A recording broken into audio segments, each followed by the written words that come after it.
Our town, Harmony Creek, was the kind of place people moved to when they're tired of the noise. Nestled in a valley, surrounded by rolling hills and a thick forest that locals said whispered secrets on windy nights, it was a postcard of tranquility.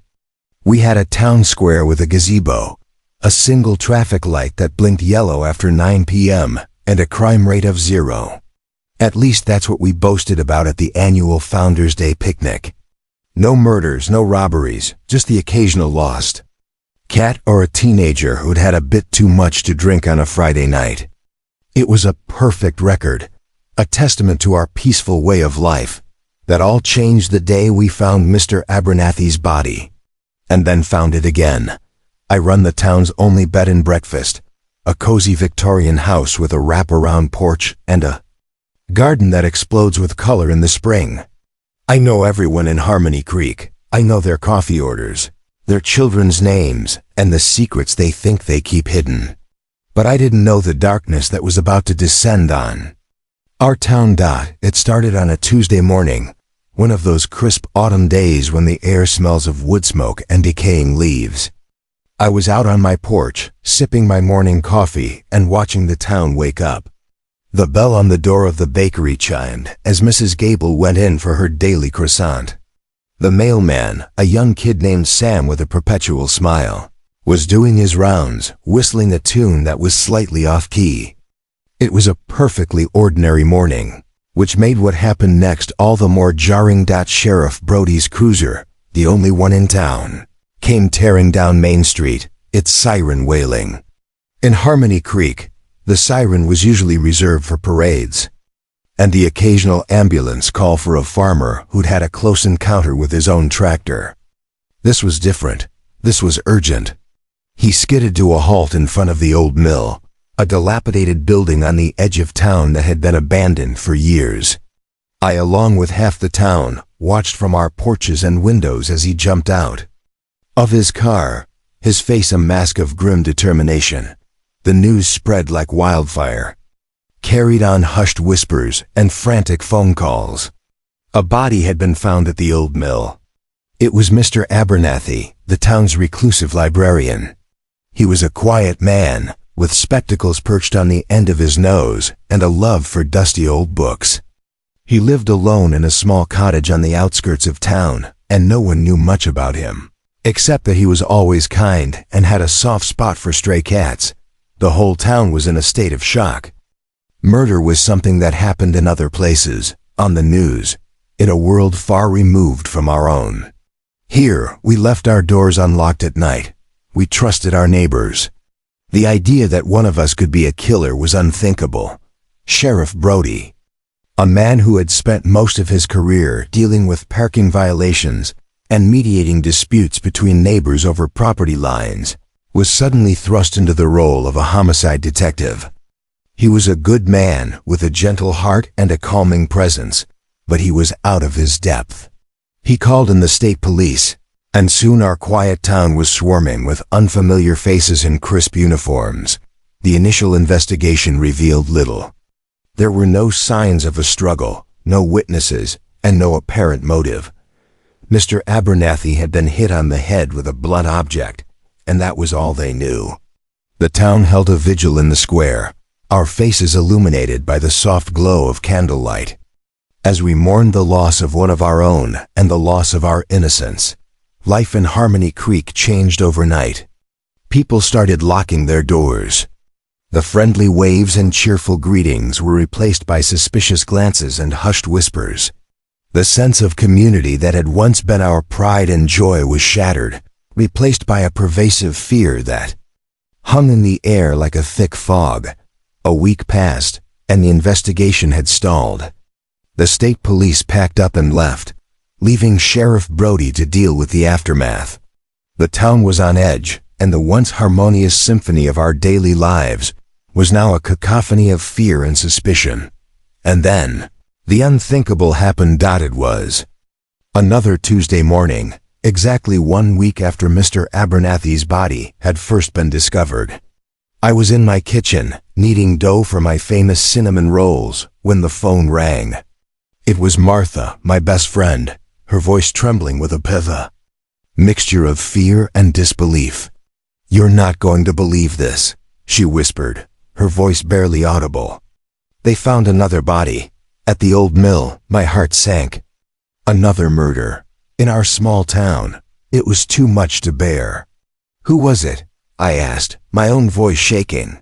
"That's the thing," she said, her voice cracking. "It's Mr. Abernathy." I dropped the phone. It couldn't be. Mr. Abernathy was dead. We had all seen his body. We had mourned him. It had to be a mistake, but at WASN Sheriff Brody confirmed it later that day. It was Mr. Abernathy, his body lying in the exact same spot where it had been. Found a week earlier. He was dressed in the same clothes, and the cause of death was the same, a blow to the head with a blunt object. The only difference was that this time there was a single white rose clutched in his hand. The town descended into a state of mass hysteria. How could a dead man be found dead twice? Was it a copycat killer? A sick prank? Or was there something more sinister at play, something supernatural? The whispers that had once been confined to the shadows now echoed through the streets, filled with tales of ghosts and ancient curses. I didn't believe in ghosts, but I couldn't deny the chill that ran down my spine every time I thought about Mr. Abernathy's body appearing and reappearing. I had to do something. I couldn't just sit by and watch my town tear itself apart. I decided to start my own investigation. I knew the people of Harmony Creek better than anyone, and I had a knack for noticing the little things that others overlooked. I started by visiting Mr. Abernathy's cottage. It was a small, unassuming place, filled with books from floor to ceiling. It was clear that he was a man who lived in a world of words and stories. As I sifted through his belongings, I found a small, leather-bound journal tucked away in a dusty corner. It was filled with his neat, precise handwriting, and as I read, a picture of a man I never knew began to emerge. Mr. Abernathy was not just a reclusive librarian. He was a man with a past he had tried to escape by coming to Harmony Creek. He wrote about a woman named Eleanor, a love he had lost years ago. He wrote about a betrayal, a secret that had haunted him for decades. And he wrote about a man named a man who had sworn to get his revenge. The name was unfamiliar to me, but as I continued to read, a sense of dread washed over me. A man was a man from Mr. Abernathy's past, a man he had wronged, a man who had vowed to make him pay. I took the journal to Sheriff Brody. He was skeptical at first, but as he read the entries, he realized that this was the lead they had been missing. He ran the name through the national database, and what he found sent a shiver down my spine. A man was a career criminal, a man with a long and violent history. He had been released from prison just a few months ago, and his last known whereabouts were in a town just a few hours away from Harmony Creek. The pieces of the puzzle were starting to fall into place. A man had come to Harmony Creek to find Mr. Abernathy and get his revenge, but that didn't explain the second body. How could a man kill the same person twice? I went back to Mr. Abernathy's cottage, determined to find the answer. I searched every nook and cranny, every dusty corner, until I found a hidden compartment in the floorboards beneath his bed. Inside was a small wooden box. My hands trembled as I opened it. Inside, nestled on a bed of faded velvet, was a collection of old photographs. They were all of a young woman with a radiant smile and eyes that sparkled with life. It was Eleanor, the woman from Mr. Abernathy's journal. But as I looked closer at the photographs, I noticed something that made my blood run cold. In one of the pictures, Eleanor was standing next to a man who looked identical to Mr. Abern's twin brother. Suddenly, it all made sense. The two bodies, the impossible crime. It was all a twisted game of revenge. A game played by a man who had lost everything, and a man who had a mirror image of himself. I raced to Sheriff Brody's office, my heart pounding in my chest. I told him everything I had found about the twin brother, the secret past, and the man who had come to Harmony Creek seeking revenge. With this new information, Sheriff Brody was able to piece together the rest of the story. A man had tracked down Mr. Abernathy and killed him. Then, a week later, he had brought Mr. Abernathy's twin brother to the same spot and killed him in the same way, creating the illusion of an impossible crime. He had wanted to terrorize the town, to make them believe that something supernatural was at play. He had wanted to watch us squirm, to revel in our fear. The manhunt for a man began immediately. The state police were called back in, and this time, they had a name and a face to look for.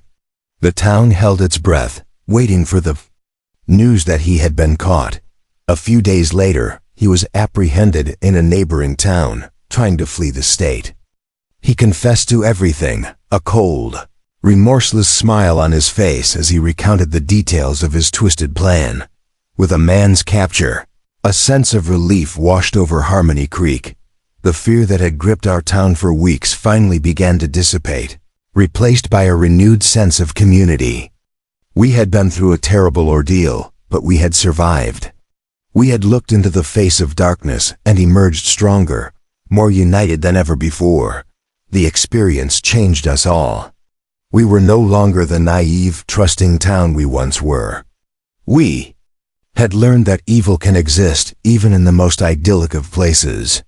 But we had also learned that in the face of adversity, the bonds of community can be a powerful force for good.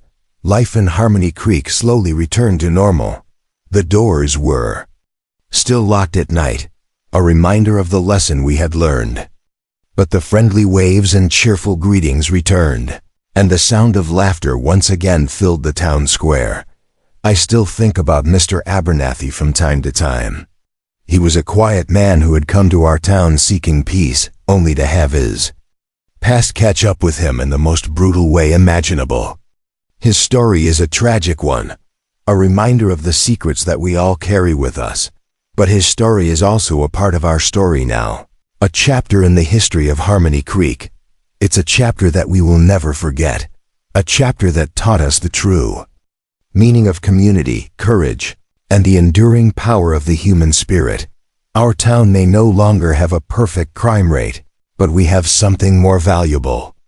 We have a story to tell, a story of how a small town faced its darkest hour and emerged into the light, forever changed, but forever united. And that, I believe, is a testament to the real perfection of Harmony Creek. It's a perfection that isn't measured in statistics, but in the strength and resilience of its people. It's a perfection that I am proud to be a part of. And as I sit on my porch, watching the sun set over the rolling hills, I know that our story is far from over. It's a story that will continue to be written, one day at a time, in the heart of our small, imperfectly perfect town.